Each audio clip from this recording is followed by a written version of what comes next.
Hoy vamos a hablar de una historia que estremeció a toda una comunidad, pero que al mismo tiempo nos obliga a reflexionar sobre la confianza, la vulnerabilidad y la justicia.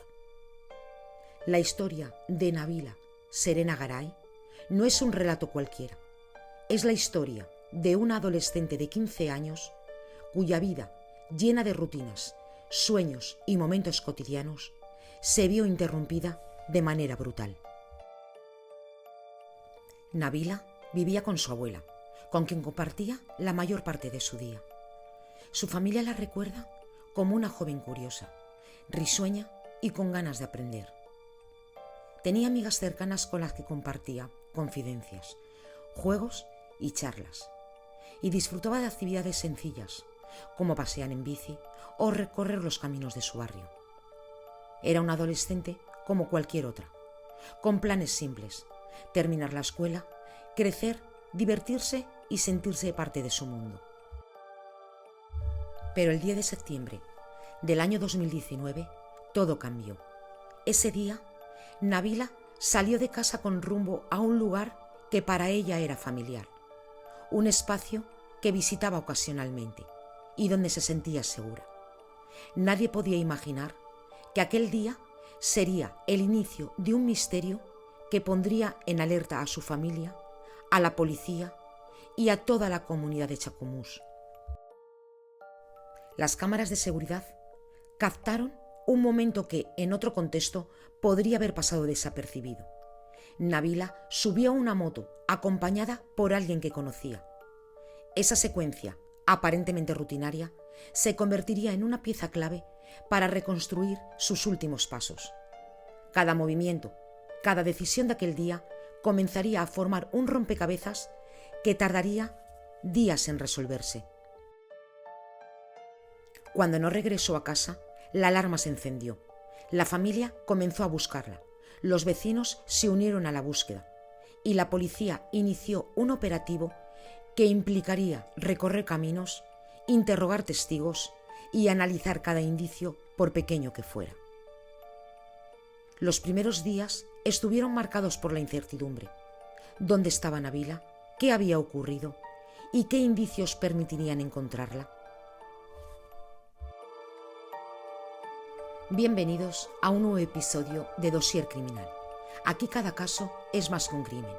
Es una historia marcada por el misterio, el silencio y verdades que esperan ser contadas. Si te gusta este contenido, suscríbete y deja tu like. Así me ayudas a seguir dando voz a quienes ya no pueden hablar.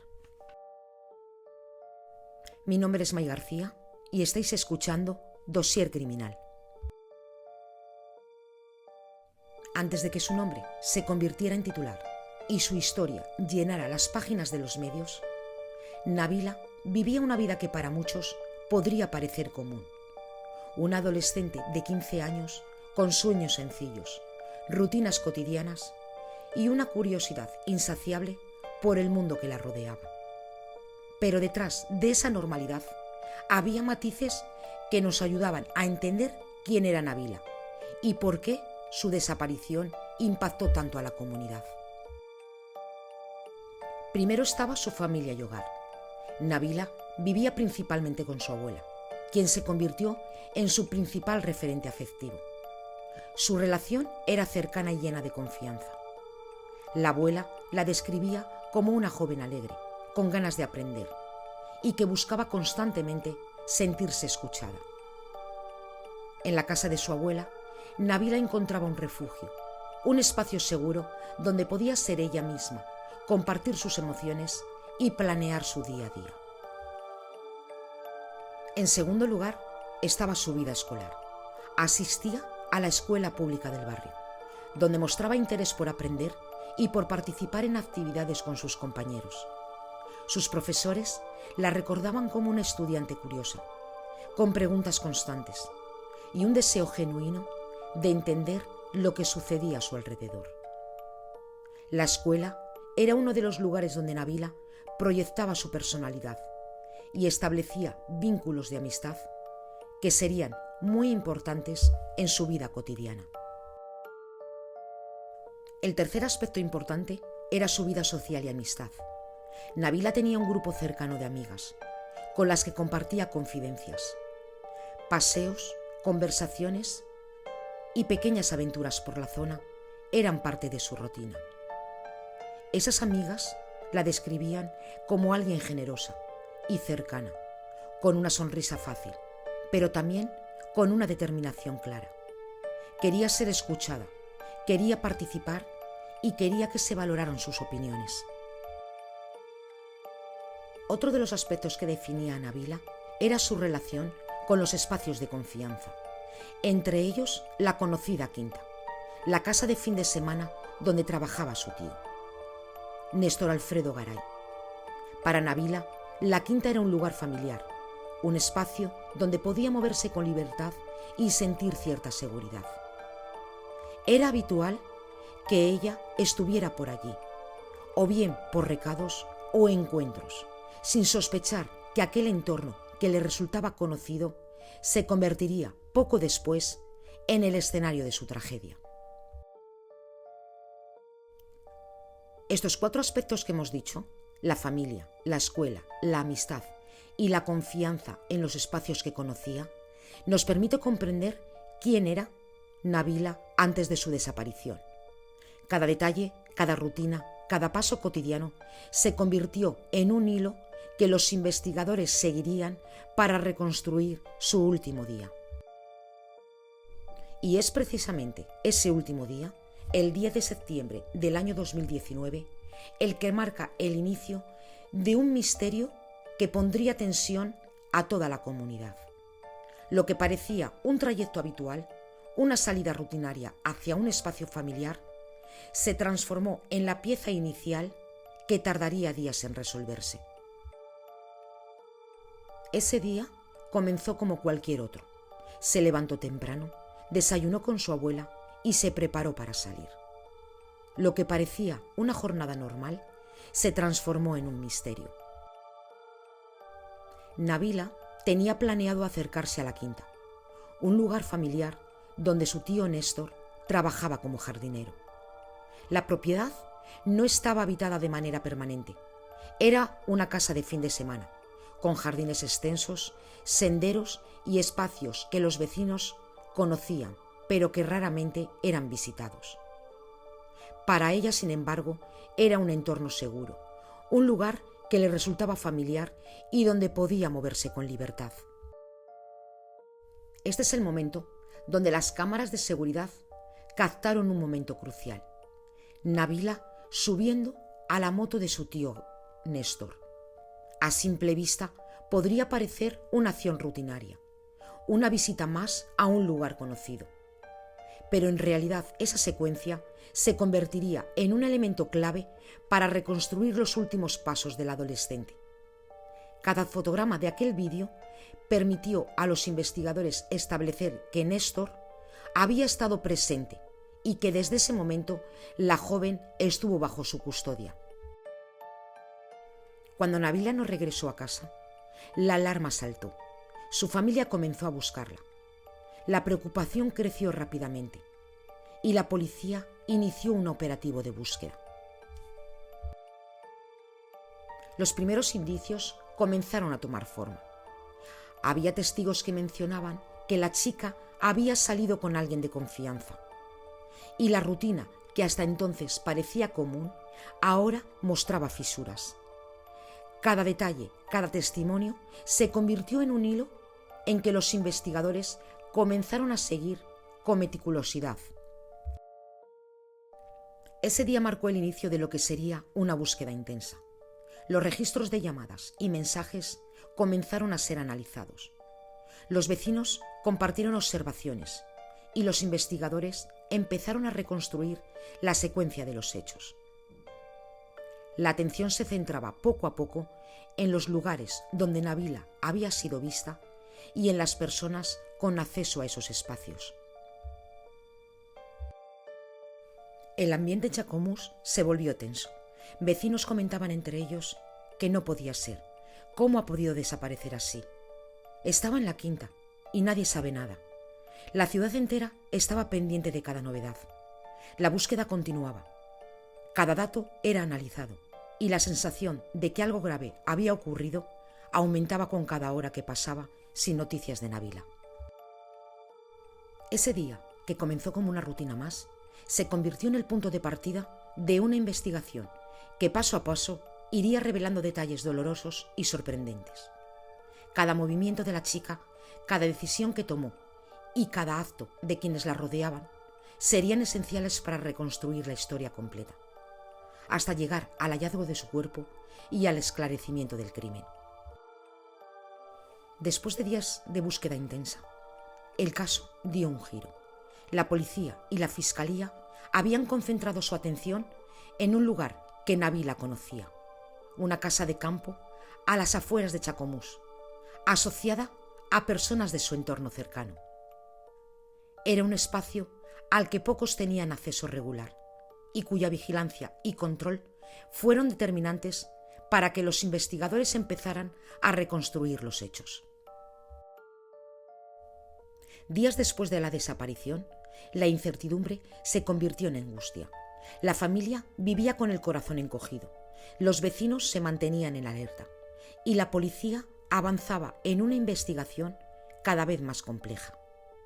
Cada testimonio, cada recorrido por los caminos de Chacomús y cada pequeño indicio comenzaban a formar un mapa que paso a paso revelaría la verdad.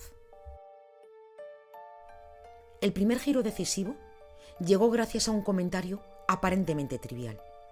Néstor, el tío de Nabila y jardinero de la quinta, le dijo a la dueña de la propiedad algo que en otro contexto habría pasado desapercibido. «Mira, te enterré un perrito ahí». La mujer, sorprendida y con cierto instinto de precaución, decidió inspeccionar el lugar y avisar a la policía. Ese comentario se convertiría en la pieza clave que permitiría descubrir lo que hasta entonces era un misterio. Al llegar al terreno, los peritos comenzaron a excavar en el punto señalado. La tierra removida reveló lo que nadie quería creer. Allí, bajo el jardín, estaba Nabila, enterrada en un espacio que solo alguien con acceso habitual a la propiedad podría conocer. Cada detalle de la escena coincidía con que los investigadores habían ido reconstruyendo un lugar familiar convertido en un escenario de un crimen que la comunidad aún no podía asimilar. Pero no solo fue la ubicación del cuerpo lo que llamó la atención. Durante las declaraciones, Néstor también había dicho: «No toques nada, que yo después te acomodo todas las ramas». Una frase que dejaba claro que había planeado cuidadosamente cómo ocultar el crimen. Además, según testigos, había comentado que ella lo extorsionaba. Lo iba a denunciar por abuso si no le daba la plata. Una declaración que quedó registrada en el expediente y que ayudó a contextualizar su relación con la víctima, aunque no formaba parte de los hechos judiciales probados. La autopsia realizada al cuerpo confirmó la magnitud de la violencia. Nabila había recibido 17 golpes en la cabeza con un objeto contundente, sin indicios de abuso sexual. La conclusión era dolorosamente clara. No se trataba de un accidente, ni de un acto impulsivo. Era un homicidio deliberado. Este momento marcó un punto de inflexión en la investigación. Lo que hasta entonces era una desaparición se transformó en un hecho concreto, con responsables y evidencia física irrefutable. La comunidad, que había seguido la búsqueda con angustia, comenzó a comprender la magnitud de lo sucedido. Cada detalle de la escena y cada palabra de Néstor y cada prueba recopilada servirían para el juicio que vendría. Pero también dejaron una enseñanza inmediata: la importancia de la atención, la observación y la acción responsable ante cualquier indicio de peligro. Uno de los primeros puntos que la investigación consideró crucial fue el acceso de Néstor a la quinta.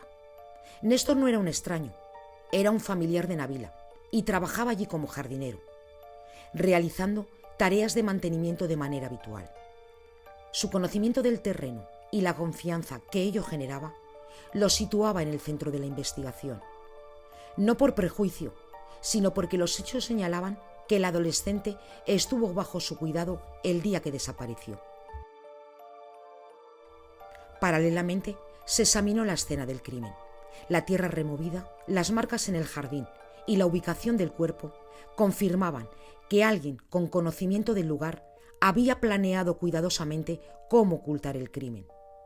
La frase de Néstor, que le había dicho a la dueña de la propiedad: «Mira, te enterré un perrito ahí», y otra posterior: «No toques nada, que yo después te acomodo todas las ramas», se consideraron los elementos de las pruebas esenciales. A medida que la investigación avanzaba, surgieron otros elementos que completaban el panorama. Los vecinos recordaban detalles de la rutina del adolescente, la frecuencia con la que visitaba la quinta y las interacciones con Néstor. Además, se registró que el acusado había comentado que Nabila lo estaba extorsionando, un dato que, aunque no se pudo probar judicialmente, ayudaba a contextualizar la relación entre víctima y acusado y a entender parte de la dinámica que precedió al crimen. Después de semanas de juicio, presentaciones de pruebas y testimonios desgarradores, llegó el momento de la sentencia. La familia de Nabila, los vecinos de Chacomús y todos los que habían seguido de cerca el caso aguardaban con expectación. Cada detalle del juicio había sido minuciosamente documentado. El vídeo de cámaras que mostraban a Nabila subiendo a la moto, con Néstor, los 17 golpes en la cabeza detallados en la autopsia, los testimonios de testigos y de la dueña de la quinta, y las frases pronunciadas por el acusado que revelaban su conocimiento del crimen y del lugar donde ocultó el cuerpo. Finalmente, el tribunal declaró a Néstor culpable de homicidio simple y lo condenó a 16 años de prisión. La Fiscalía había solicitado la calificación de femicidio, pero el jurado no alcanzó unanimidad en esa figura. Para la familia de Nabila, la sentencia representó un cierre parcial. La justicia reconocía la responsabilidad del culpable, aunque la pérdida de la adolescente era irreparable. En memoria de Nabila, la lección queda clara. La justicia existe cuando se trabaja con precisión, evidencia y rigor. Y cada detalle, por pequeño que parezca, puede ser la clave para que la verdad salga a la luz. Hasta aquí el episodio de hoy. Si te ha gustado, suscríbete y comparte este espacio con quienes creen que estas historias merecen ser contadas. Gracias por acompañarme y nos vemos en el siguiente episodio de Dossier Criminal. Pero recuerda que mientras falte una respuesta, la historia no ha terminado.